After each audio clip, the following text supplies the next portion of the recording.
And I mean, the same thing is also noticed in, the words of the, you know,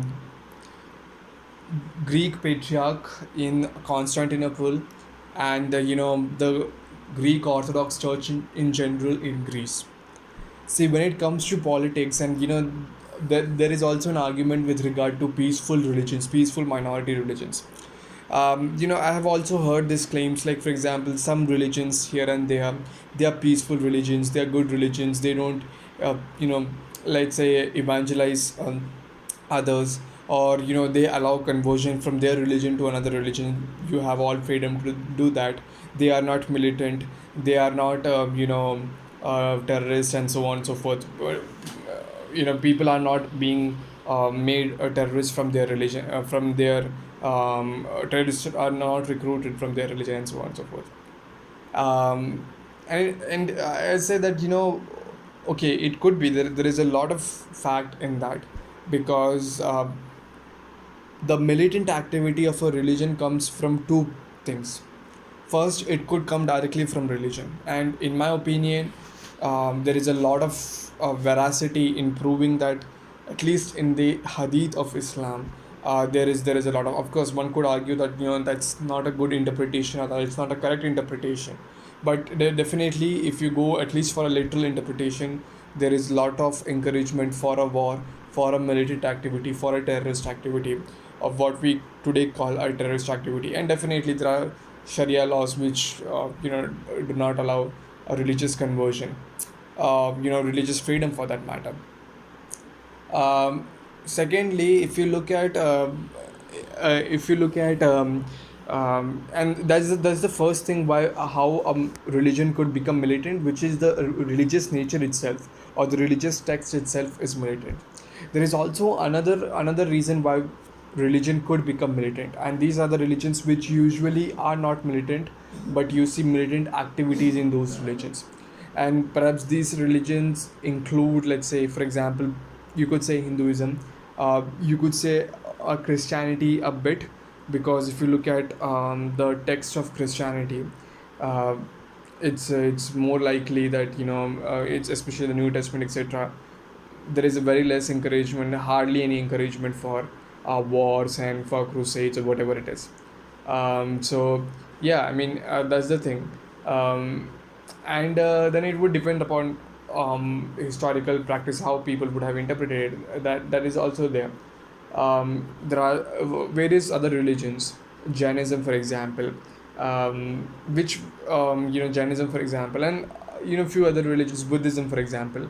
Now, these religions are not necessarily, in your textual reading, you might not have this militancy, but and there is actually not a very close gap, but not a very big gap between the two reasons what I have given, because when the need for militancy comes in, or the when conditions for militancy set in, you could automatically interpret your religious scriptures in that particular manner. For example, one could say that, the religious persecution that is happening in in Islamic countries, it's because there are conditions set for that kind of militant activity that's being done.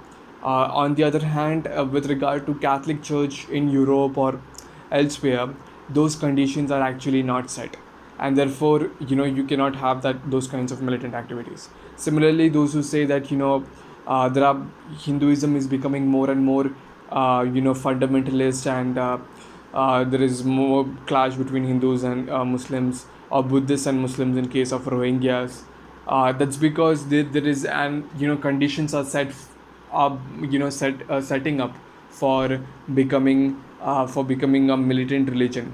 And when conditions are set up for becoming a militant religion, you automatically could interpret your texts and verses in that manner that would justify your actions for having a militant attitude. So, in my opinion, there is a subtle difference between the two, but definitely there is religions which are, for example, tribal religion for that matter. If you go in Nagaland, etc., earlier, before conversion of to Christianity for all these Nagas, they used to just collect, they were headhunters, and they used to collect all these skulls of different tribal enemy groups, etc. So those are the things. Now they are not pretty much. Uh, it's part of their religion, right? It's part of their religion, and it's part of their faith group or whatever they believed in. So that's what I'm saying. um, um, there is one thing as a religious aspect, and then there is another thing as a religious, as a religious aspect, and there is one thing which is a cultural aspect. uh, and therefore religions could become militant and non-militant at the same time. For example, now coming back to the Hagia Sophia, what I was saying, there is a different reaction in Hagia Sophia in uh, uh, Greek, in the Turkey area. Christians in Turkey are less reactive than Christians in Greece. Both of them are Eastern Orthodox. The reason why it's so is because Greece is a Greek Orthodox majority country. On the other hand, Turkey is an Islamic country, is a Islam Muslim majority country, which is becoming more and more Islamic, and people are seeing Erdogan as a person who would bring the Ottoman Empire back and establish the caliphate and so on and so forth. So you clearly see the difference there, and so therefore the tone of protest which is going on in Turkey as well as in Greece is different. The militant nature is certainly not there in Turkey, while it's bit there in the angry violent protests etc are going on in Greece and so on and so forth. So that's the thing. So whenever, let's say, take example of Zoroastrianism. Now I have nothing against Zoroastrianism. I mean, they are one of the best communities I have ever seen. But they people always say, oh, Zoroastrian is a very peaceful community and so on and so forth. Well, yes, definitely today it's a very peaceful community. It's a very, when we owe a lot to Zoroastrians in terms of India. If we're talking about India, we owe a lot to Zoroastrians. They are very peaceful, but there was a time when perhaps they were not that peaceful, and I don't know whether they allowed conversion that time or not. They certainly do not allow conversion or require conversion, but and they used to. I mean, it's not just they don't require it, they don't allow it as well right now. But there was a lot of Christian persecution, in the Zoroastrian religion, when Zoroastrian religion was a Zoroastrian majority religion in Iran. So when they were rulers of Iran, when that was the majority religion in Iran, there was a persecution as well from the Zoroastrian side towards Christians, and that again would say that you don't have a freedom to worship your worship whatever God you believe in, because that could be also the fact.